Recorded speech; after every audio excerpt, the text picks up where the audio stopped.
After my son's fraud destroyed my company and reputation, I ended up waitressing. One day, a wealthy businessman joked, "Financial advice, waitress." He didn't know who I used to be. I looked at his papers. "You'll be bankrupt in 6 months." He laughed it off. Next day, 6 a.m. sharp, he was at my door. If you're watching this, subscribe and let me know where you're watching from. Let me take you back to how this all started. 2 years ago, I was Catherine Wells, senior partner at Wells & Associates Financial Consulting. I had corner offices in downtown Chicago, managed portfolios worth over $50 million, and drove a BMW that cost more than most people's annual salary. My clients included tech entrepreneurs, real estate mogul, and old money families who trusted me with their generational wealth. Then my son Michael decided to play Gordon Gekko with client funds. The FBI raid happened on a Tuesday morning in October. I was reviewing quarterly reports when agents in navy jackets stormed through our mahogany doors like they owned the place, which legally speaking they did once they slapped those seizure notices on everything from my coffee mug to my diplomas.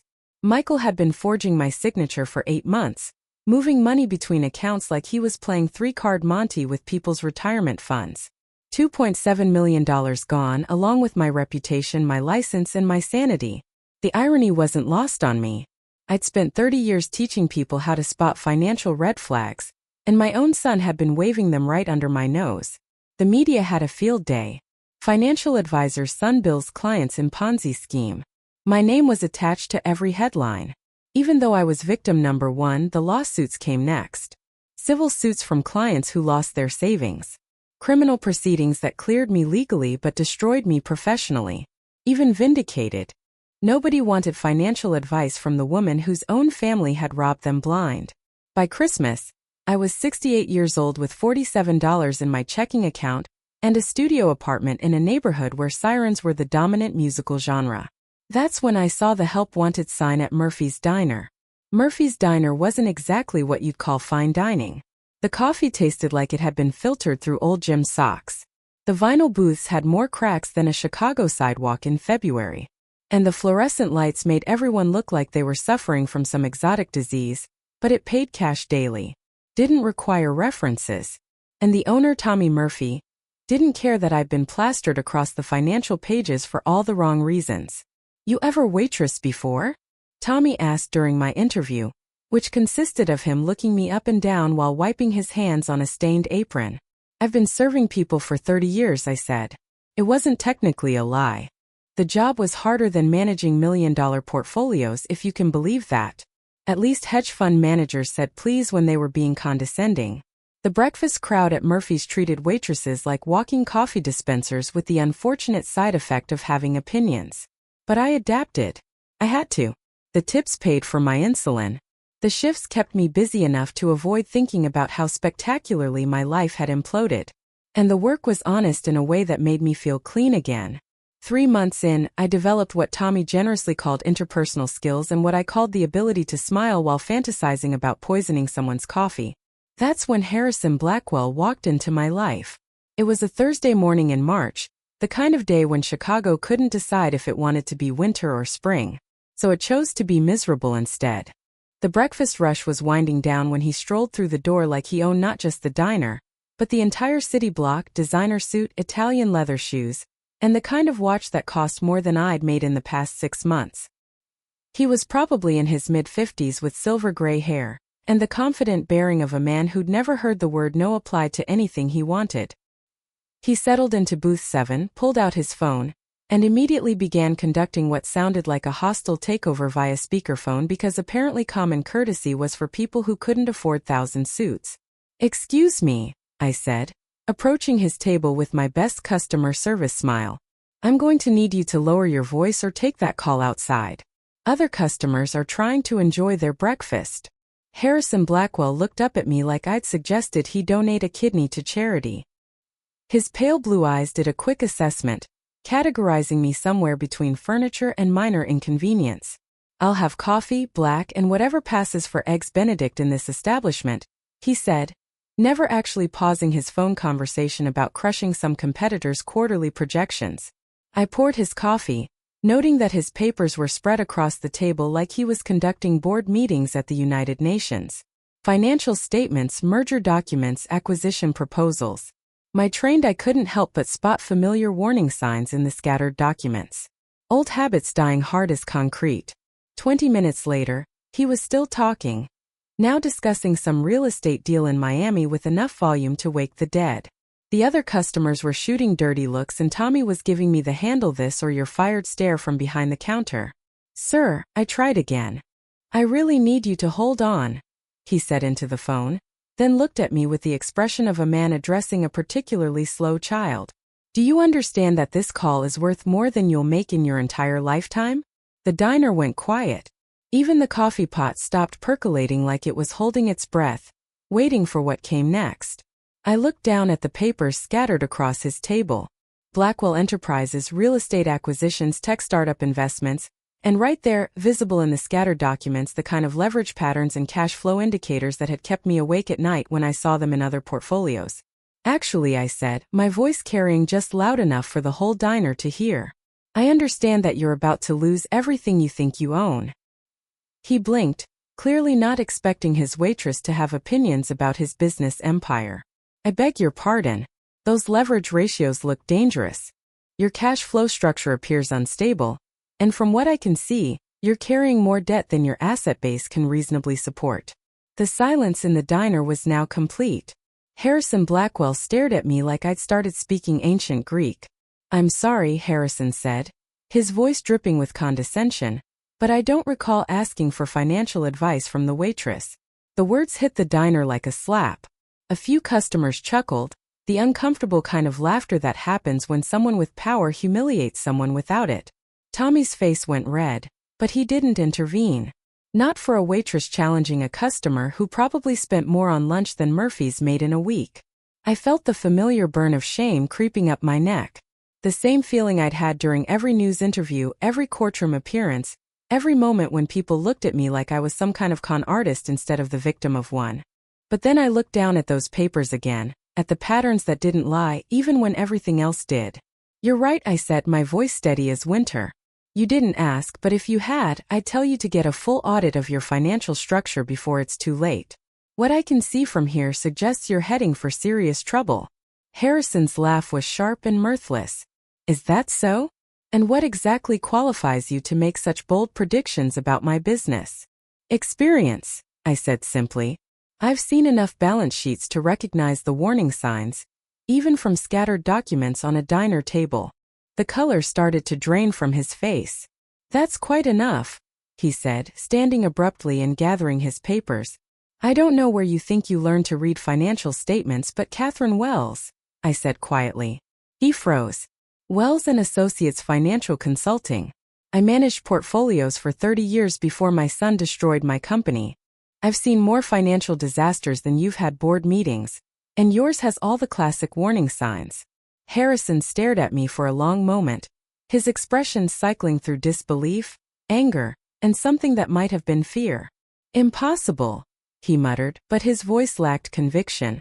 I'd need to see your full financials to be certain, I said, pouring myself a cup of coffee with hands that weren't shaking anymore. But if you want a professional opinion, I'll be here tomorrow. He left without paying for his eggs Benedict. The next morning came gray and drizzling. Typical Chicago spring weather that couldn't decide if it wanted to be depressing or just consistently annoying. I was opening Murphy's at 6 a.m., same as every Thursday, when I heard the knock on the glass door. Harrison Blackwell stood outside in the rain, looking like he hadn't slept in a week. His designer suit was wrinkled, his usually perfect hair disheveled, and he was clutching a manila folder against his chest like it contained the secrets of the universe. I unlocked the door, noting that his Italian leather shoes were soaked through. We're not open for another hour, I said. I need to talk to you, he said, his voice. About what you said yesterday. I stepped aside to let him in, flipping on the lights and starting the coffee machine out of habit. The diner felt different at this hour, quieter, more honest somehow, like secrets were easier to tell before the rest of the world woke up. Coffee? I asked. He nodded, sliding into the same booth he'd occupied yesterday. His hands were shaking slightly as he opened the folder and spread papers across the table. I spent all night going through my books, he said. Had my accountant prepare summary reports, pulled records going back 2 years. I poured his coffee, noting the dark circles under his eyes. And you were right. The words came out like he was confessing to murder. About the warning signs, the leverage problems, all of it. My accountant says we have maybe 4 months before the creditors start circling. I sat down across from him, curious despite myself. In my old life, clients came to me before they reached the cliff edge, not after they'd already started falling. How did you see it so quickly? He asked. My own financial team didn't catch what you spotted in 20 minutes. Your financial team gets paid to tell you what you want to hear, I said, sipping my coffee. I don't. Harrison laughed, but there was no humor in it. Brutal honesty from the woman I insulted in front of a room full of strangers. There's some irony for you. There usually is. He leaned forward, his pale blue eyes intense. I need your help, Catherine. I don't know what that looks like or what it costs, but I need someone who can see through that and tell me if there's a way out of this mess. I'm a waitress, I reminded him. You're Catherine Wells, he said. And despite everything that happened, you were one of the best financial minds in Chicago before your son destroyed your company. I felt something stir in my chest, a feeling I hadn't experienced in 2 years. Professional pride maybe, or just the simple pleasure of being recognized for something other than my son's crimes. What exactly are you asking me? I'm asking you to save my company. Save your company? I repeated, making sure I'd heard him correctly. Mr. Blackwell, I serve coffee and take orders for eggs. I haven't touched a financial consulting project in 2 years, and when I did, it ended with FBI raids and criminal investigations. Because your son was a thief, Harrison said bluntly. Not because you were incompetent. The words hung in the air between us. It was the first time in 2 years that anyone had made that distinction without being paid to represent me legally. Besides, he continued, what do you have to lose? You're working at a diner in a neighborhood where the sirens play lullabies. I'm offering you a chance to do what you were born to do. And if I can't fix it, if your company collapses anyway, Harrison shrugged, then at least I'll go down knowing I tried everything, including swallowing my pride and asking a waitress for help. I studied his face, looking for signs of deception or desperation. Both were there, but underneath was something else. Respect, maybe, or just the recognition that pride was a luxury he could no longer afford. I'd need to do this legally, I said slowly. I maintained my Series 66 license and kept my LLC active. Old habits. Never thought I'd need them again. You still have your credentials. Financial advising was my life for 30 years. Even after everything collapsed, I couldn't quite let go completely. Harrison's expression shifted to something approaching relief. Then we can do this properly. I'd need complete access, I continued. Every bank statement, every loan document, every contract and agreement, no secrets, no off-limits files. Done. I'd need authority to make recommendations. If I say restructure something, you consider it seriously. If I say liquidate an asset, you evaluate it. Understood. And I'd need my old consulting rate, I said, naming a figure that made his eyebrows rise. Plus equity if we turn this around. If I save your company, I own part of it. Harrison was quiet for a long moment, calculating risks and rewards with the desperation of a drowning man being offered a life preserver that might be made of concrete. Agreed, he said finally. But I have one condition, which is, we position this as bringing in independent strategic consulting professional turnaround expertise. My board doesn't need to know you've been working at Murphy's. I almost laughed. From senior partner to waitress to independent consultant. At least this trajectory was pointing upward again. Ashamed to admit you found your consultant in a diner. Ashamed to admit I need outside help at all, he corrected. My business reputation is hanging by a thread. Fair enough. In the corporate world, admitting weakness was like chumming shark-infested waters. When do we start? I asked. How about now? Harrison pulled out his phone and dialed. James, it's Harrison. I need you to prepare a complete financial package for Wells Strategic Consulting. Everything. Yes, everything. Have it ready by noon. He hung up and looked at me with something approaching hope. Welcome back to the game, Catherine Wells. I refilled his coffee cup, my hand steady for the first time in months. Let's see if I remember how to play. Harrison's office occupied the entire 42nd floor of the Blackwell Tower with floor-to-ceiling windows offering a view of Lake Michigan that probably cost more per square foot than most people's houses. When his assistant James handed me the comprehensive financial files, I felt like an archaeologist discovering a lost civilization. "Mr. Blackwell is in meetings until 3, James said, his tone suggesting that independent consultants who used to be waitresses rank somewhere below office furniture in his hierarchy of respect. "Perfect," I said, settling into the conference room with my coffee. I work better without an audience. 3 hours later, I understood why Harrison looked like a man facing his own execution. Blackwell Enterprises wasn't just bleeding money. It was hemorrhaging like a trauma patient in an emergency room. The Miami real estate project alone was a financial catastrophe that made the Titanic look like a minor navigation error. But buried in the chaos, I found something interesting. A pattern of investments that didn't quite fit the rest of Harrison's portfolio. Tech startups, biomed research, clean energy projects, all showing modest but steady returns while his flashier ventures crumbled. When Harrison returned from his meetings, he found me reorganizing his entire financial structure on the whiteboard like I was planning a military campaign. "How bad is it?" he asked, loosening his tie. "Worse than you thought," I said, capping my marker. "But not as hopeless as it looks." I walked him through the analysis, explaining how his ego had led him to chase high-profile deals while ignoring the solid, unsexy investments that were actually making money. His face grew paler with each revelation. "So what you're telling me," he said slowly, "is that I'm an idiot. I'm telling you that you're a successful businessman who started believing his own press releases." I corrected. "There's a difference, though the end result is remarkably similar." Harrison laughed despite himself. Brutal honesty strikes again. "You wanted someone who wouldn't blow sunshine up your assets," I reminded him. "I'm delivering as advertised." Over the next week, I developed a rescue plan that was surgical in its precision. Sell the Miami disaster to cut losses, liquidate 3 underperforming subsidiaries, and double down on the quiet winners that nobody was paying attention to. It would mean swallowing Harrison's pride and admitting failure publicly, but it would save the company. "The board will want detailed justification," Harrison said when I presented the proposal. "These are projects I've been promoting for 2 years. Then we'll give them detailed justification." I said, "Professional analysis, market data, the works. This isn't about pride anymore, Harrison. It's about survival." The first test came during a board meeting on a rainy Thursday. I sat at the conference table as Wells Strategic Consulting, officially presenting the turnaround strategy to 11 skeptical faces. "This is madness," declared Marcus Webb, the board chairman who'd been questioning Harrison's leadership for months.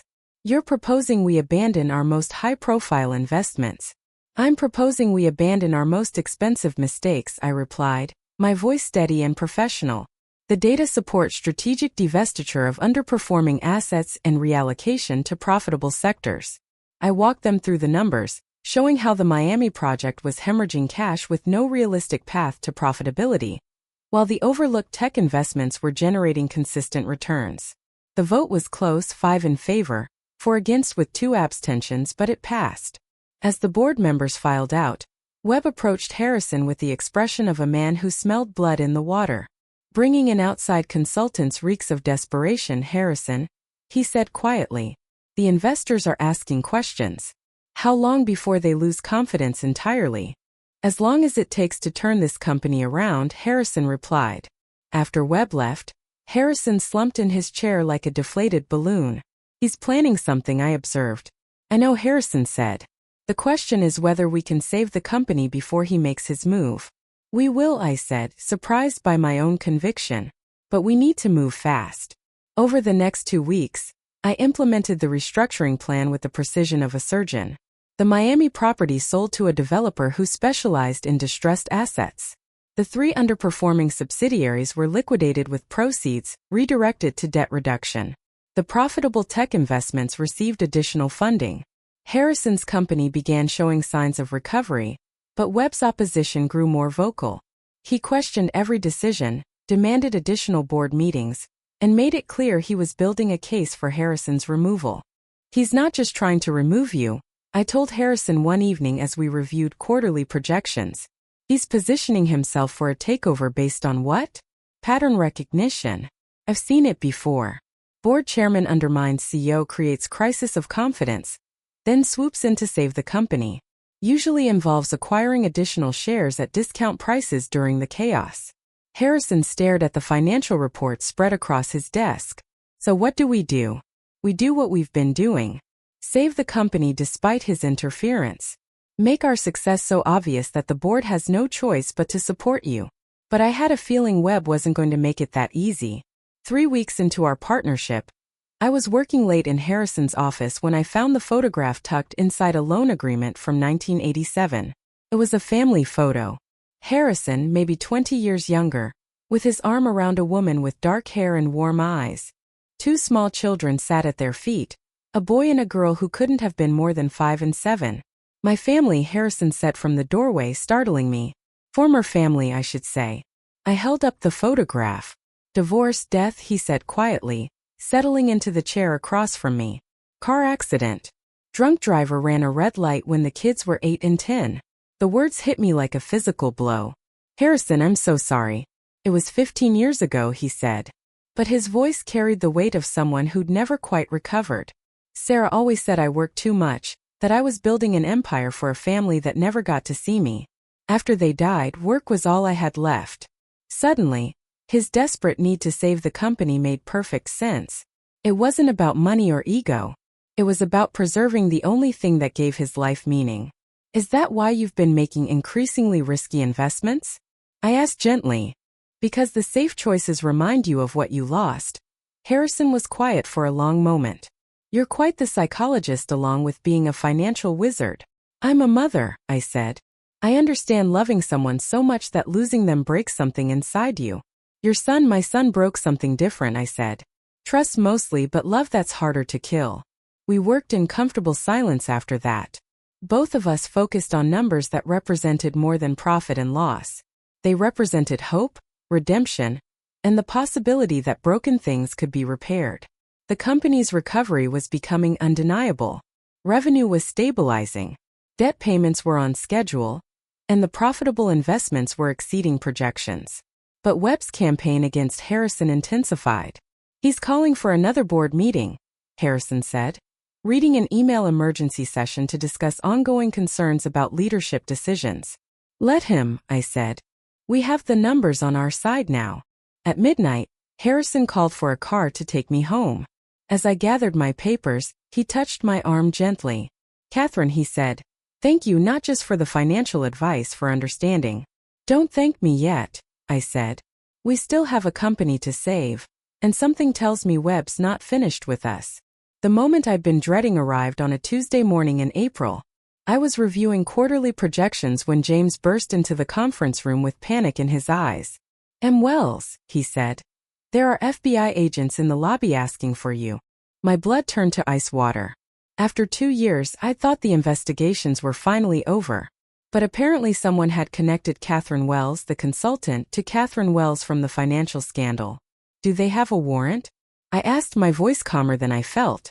I don't know, Mr. Blackwell is handling it, but they're insisting on speaking with you. I walked to Harrison's office with the resignation of someone approaching the gallows. Through the glass walls, I could see 2 agents in dark suits, their faces professionally neutral. Ms. Wells, the older agent said when I entered.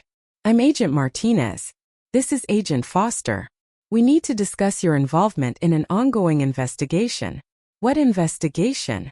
I asked. Corporate espionage and financial fraud. We believe you may have information relevant to our case. Relief flooded through me. They wanted information not to arrest me. Your son Michael has been cooperating with our investigation. Agent Foster continued. He's provided information about a conspiracy involving multiple financial firms, including your former company. A conspiracy?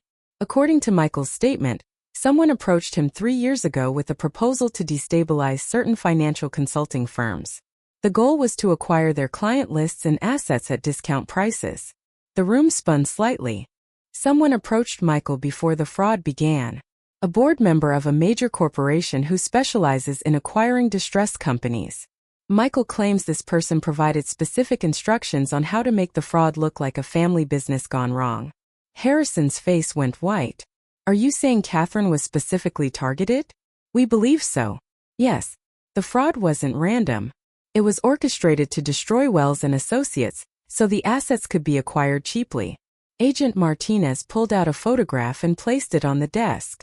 Marcus Webb in what appeared to be a restaurant sitting across from a younger man I recognized as my son.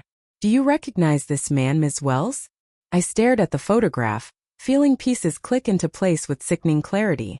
That's Marcus Webb. He's on Mr. Blackwell's board of directors. Mr. Webb has been under surveillance for 6 months. Agent Foster said. We believe he's been using this method to acquire multiple companies, create financial chaos, then swoop in to purchase assets at pennies on the dollar. Harrison stood abruptly and walked to the window. That's why he's been trying to remove me. If Blackwell Enterprises fails, he can acquire it himself. Exactly. But with Ms. Wells helping to turn the company around, his plan is failing, which is why we need your help. What kind of help? I asked. We need you to attend tomorrow's board meeting, Agent Martinez said, wearing a wire. The emergency board meeting Webb had called for the next afternoon was standing room only. Webb arrived with his alliance of co-conspirators, clearly expecting to deliver the killing blow to Harrison's leadership. The wire I wore felt like a lead weight against my chest, but Agent Martinez's voice in my earpiece was steady and reassuring. Ladies and gentlemen, Webb began, standing at the head of the conference table. We're here to discuss the continued financial instability of this company and the need for new leadership. He launched into a prepared speech about Harrison's poor judgment, questionable consulting choices, and the need for immediate change. But I noticed his eyes kept darting to me, as if he recognized something familiar, but couldn't quite place it. The numbers don't support your concerns, Marcus, I said when he finished. Blackwell Enterprises has shown consistent improvement over the past 2 months. Revenue is stabilizing, debt is being reduced, and profitable sectors are expanding. Webb's face darkened. And who exactly are you to make such assessments? Wells Strategic Consulting appears to have materialized out of nowhere. Catherine Wells, former senior partner at Wells and Associates Financial Consulting, I said, standing slowly. You might remember my company. You helped destroy it 3 years ago. The room went dead silent. Webb's face went through several color changes before settling on a pale gray. I have no idea what you're talking about, he said, but his voice lacked conviction. Agent Martinez from the FBI might disagree, I said, nodding toward the door. As if summoned by my words, the conference room doors opened and federal agents entered. Marcus Webb, Agent Martinez said. You're under arrest for conspiracy to commit wire fraud, corporate espionage, and racketeering. In the chaos that followed as Webb was led away in handcuffs, and several board members scrambled to distance themselves from the scandal, Harrison and I stood together by the windows. The wire recording had captured everything. Webb's admission that he'd orchestrated multiple company failures, his plan to acquire Blackwell Enterprises, and enough evidence to connect him to the destruction of my original company.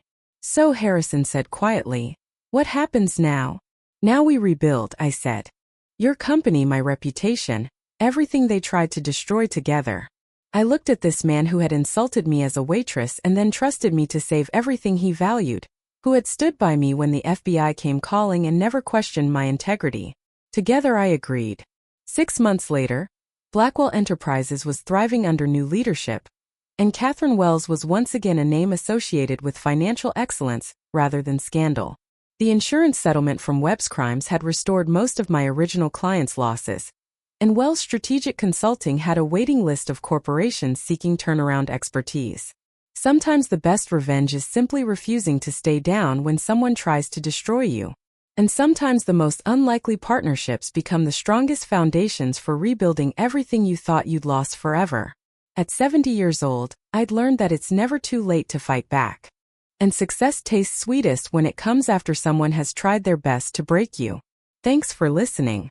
Don't forget to subscribe and feel free to share your story in the comments. Your voice matters. Music.